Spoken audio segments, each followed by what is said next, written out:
Right, how the devil are we? Let's get you in the middle. That's better. Hope we're all keeping well, keeping safe, you know the drill. Before I get into the reason for why I'm making this video, I've got a couple of shout outs and a couple of people I want to thank. First up, look at that bad boy. Done by my sister-in-law.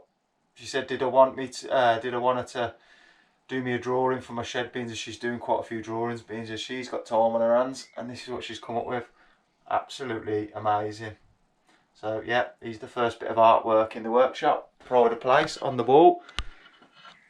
Second up, and this is like a last but no means least kind of deal. Man like Stephen Harris. He started off with one of these, rusty old block, and he's made me one of these. You see that? Live free. He's etched it on the sides. He's my go-to metalwork guy. He's also made me a small knife for Jackson, because I said I wanted something a little bit safer than a pen knife when he was having a little bit of a go, because obviously a pen knife folds. So he's done me one of these like little Japanese blades, as well as he got me this ash which he's had drying out to do a project with. He's made me wedding ring. So yeah, absolute legend in the game. While I'm doing thanks, I think one person that needs the biggest thanks more than anyone else is Jodie, because she's the one editing all the videos, scrolling through all my waffle. So yeah, love you, sweetheart.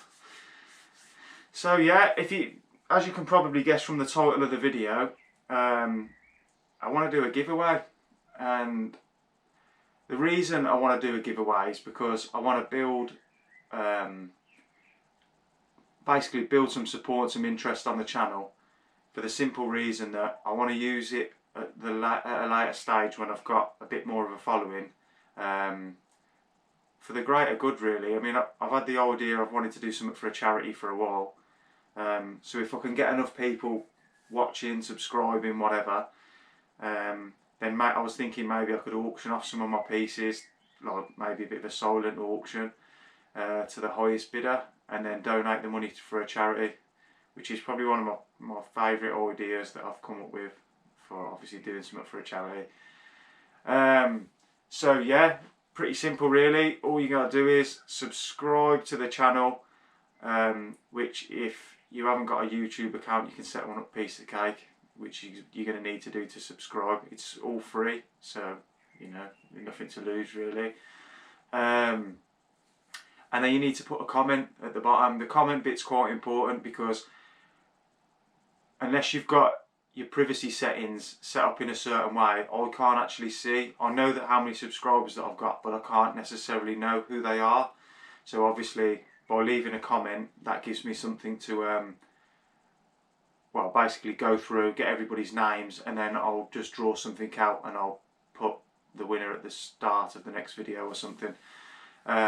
So yeah, so if you're in the UK and you want to have a little go at winning this little sausage, then yeah, all you got to do is subscribe to the channel, and put a comment in the bottom. Comments wise, if I was thinking maybe if you wanted to put maybe a suggestion for a later video, and then that just helps give me some ideas in some stuff that people would like to see me make, carve, you know, do whatever. Obviously I want to keep them relatively small projects, because you know, man's still got to go out and earn a living, do you know what I mean? So this is something that I'm trying to squeeze in between in my free time. So yeah, get at it. Watch the video, hope you enjoy it, and I'd just like to thank everybody for the support up until now. So yeah, have a nice day, and I hope you enjoyed the video. Right then, you little badgers. Today, little project I want to make. See that? I made this one a while ago. I've actually made quite a few of these little mice for presents and stuff like that, but I've never actually done one straight off a green piece of timber that I've dried myself, so it could go well, could be a disaster, who knows. Normally I'll do it out of something a little bit more like, I've got these little blanks with different, I don't know, tropical hardwoods which I normally knock them out of. But today I want to do one out of this offcut. And I got a little bit left over, and I've actually had an order for some of the mushrooms, can you believe that? So I think if I want to make a little mouse, I'm going to try and chop it out of this, plane it all up out of this. I'll show you how I go about doing that.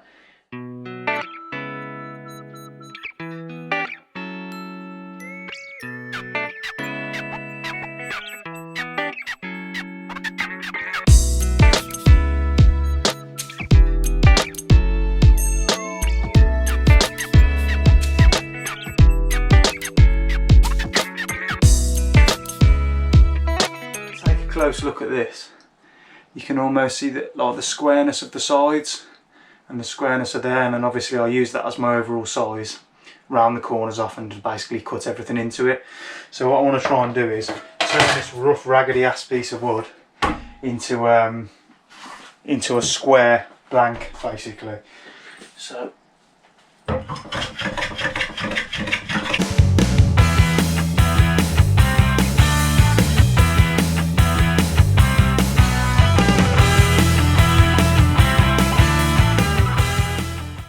that's where I want to try and take him out of, if you can see there. Somewhere there.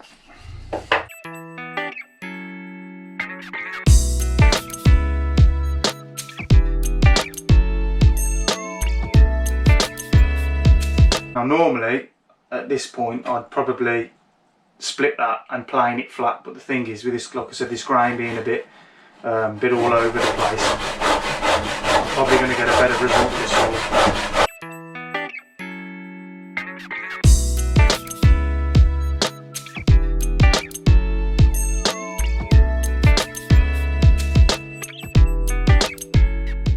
So I found the trick with carving is, well, I say the trick, I suppose it's more like common procedure, is to try and rough out as much of the meat as you can with tools that are obviously going to do that, and then use the finer tools afterwards to kind of clean up all the cuts and everything. So for instance, on the mushroom video I'll take out most of the meat with the axe, but then the fine tuning I'll do with the gouge, a gouge and a knife to kind of clean up all the cuts and put the shapes and make sure the shapes are cut on.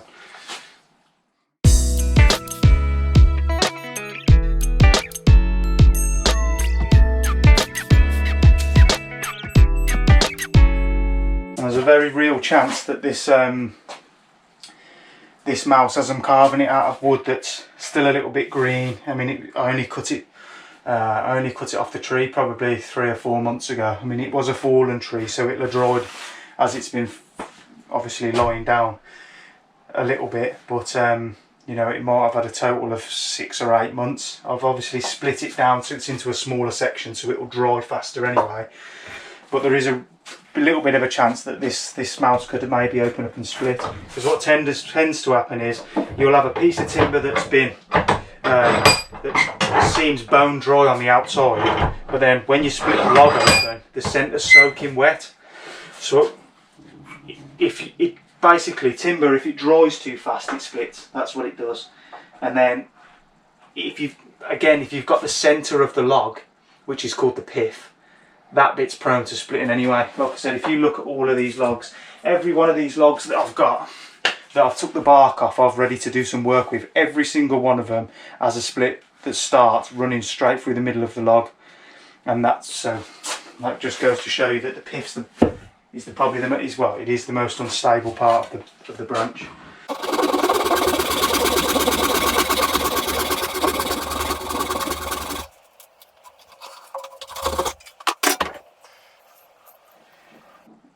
So yeah, hopefully you can see what we're trying to get at now. That's where we're trying to be, like that. Obviously it looks like something off Minecraft at the minute, don't he, all square and that, but a lot of carving channels, they tend to say that they use quite soft wood, and that makes for like real ease of working. I think lime tree, I think that's a favourite. Basswood, that's another one that's meant to be quite good. A lot of the UK guys, they tend to use like pine, but it needs to be a good quality pine with nice straight grain. If you've got something small like the ears on this this mouse, the little ears and stuff like that are a lot stronger if they're made out of a hardwood, for obvious reasons. Whereas I did a run of little mice out of pine, and they look lovely, nice to carve, nice on the knife and everything like that. But I actually snapped one of the ears off and had to glue it back on, because where this little ear sticks up, that is essentially end grain, which is quite weak. Whereas on a hardwood, obviously it's going to be weak still, but it's a lot stronger, and it's got a lot more rigidity. A little bit. But what I'm going to try and do is, for the benefit of the photo, like obviously I'd just boom and just kind of crack away with it. But what I'm going to try and do is maybe try and put a couple of pencil marks on, so you can almost see what I'm trying to work at. Obviously there's our mouse to start with, obviously a side view, but then looking in this way, there's not really much going on. We've only just roughed out our like our initial starting point basically. So first job I normally do is I try and taper the face in a little bit, so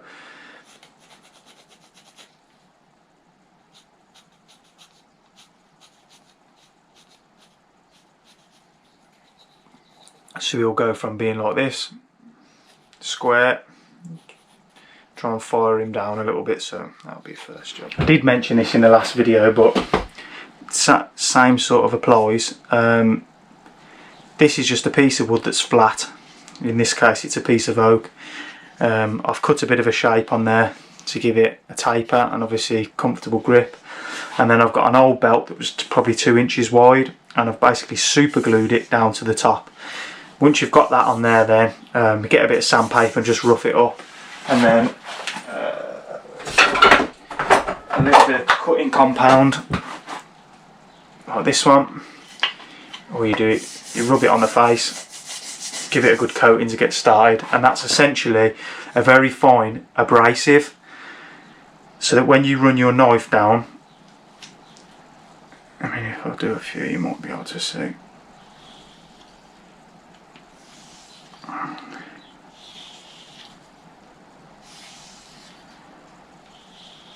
I don't know if you can pick that up, it's gone from being yellow to being like a grey colour, and that grey is actually metal coming off. So if you have this is called a strop, by the way. If you have a strop, you can pick these up on eBay for maybe, I don't know, I suppose a tenner, maybe a tiny little bit more, and a lot of them even come with like a little block of cutting compound as well, so you can buy, have a bit of a one-stop shop.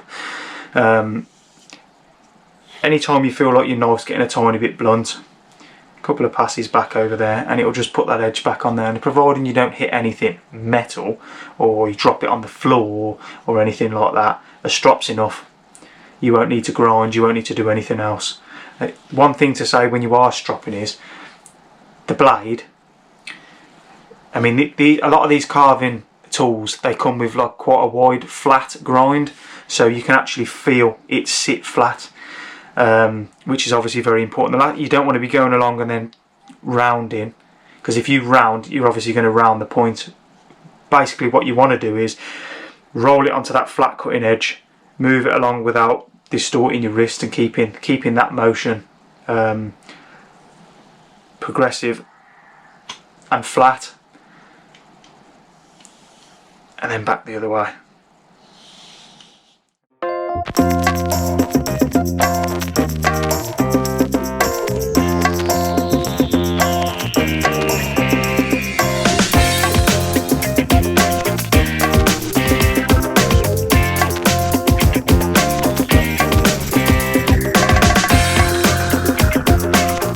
Okay, right, next job. I think what I want to try and do is, see, I normally have this bit of a bum kind of sticking up, so I almost come back in and go back out on myself a tiny bit. You see that? I've drawn that. And then round the bum off. So basically what we want to do is round this corner off. I mean, I could have even took that off with a saw, to be honest, but round this corner off this way round, and then at the same time we want to knock a bit more out of this corner, this through this plane. So we want to take some out of this way, and at the same point we want to take some out of it that way as well.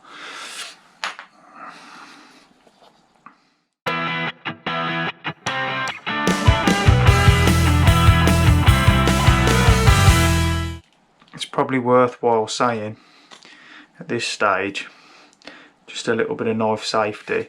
You've always got to be thinking, if this knife, where I'm cutting, if this piece of wood breaks, where is it going to go? And if the answer's into your finger or into your hand, you want to change what you're doing a little bit. Alter yourself around a little bit. Who's this? Ah, hello. I dropped a nut. Hello. Hello. Hello, look at that pretty face. I'll tell you what. Oh dear. Is that tea and nuts? Here. Good egg, ain't you, Bab? Thanks.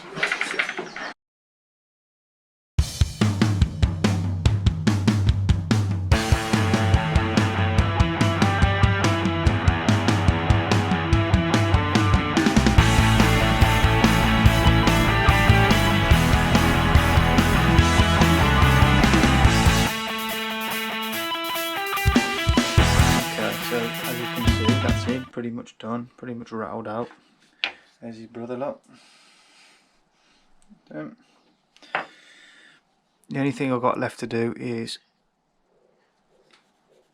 just put where the leg and the foot's going to go.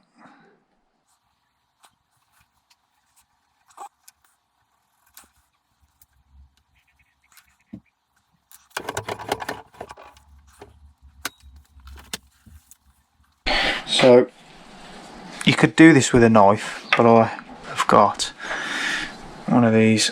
This is a little V tool, and it just makes it a lot easier really to put the little groove in, providing you're going the right way with the grain, which I'm not sure is that the right way. Funny feeling.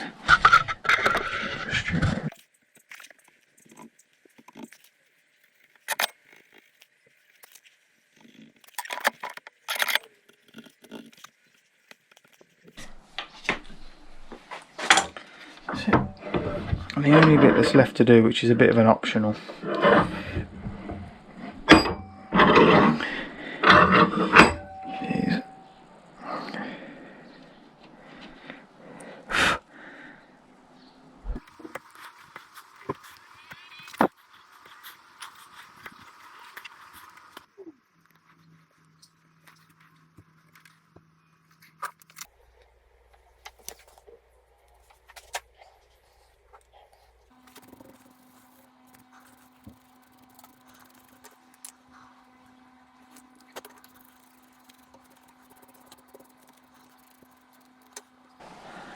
there he is, done, finished. The only step that I'd probably do now is maybe put a little bit of oil on there just for a little bit of protection, but in the most parts that's it, finished. Hope you've enjoyed the video, hope you might have learnt something. If you've got any questions, ask away. I can't guarantee I'm going to have the answers, but you can ask. So yeah, see you on the next one.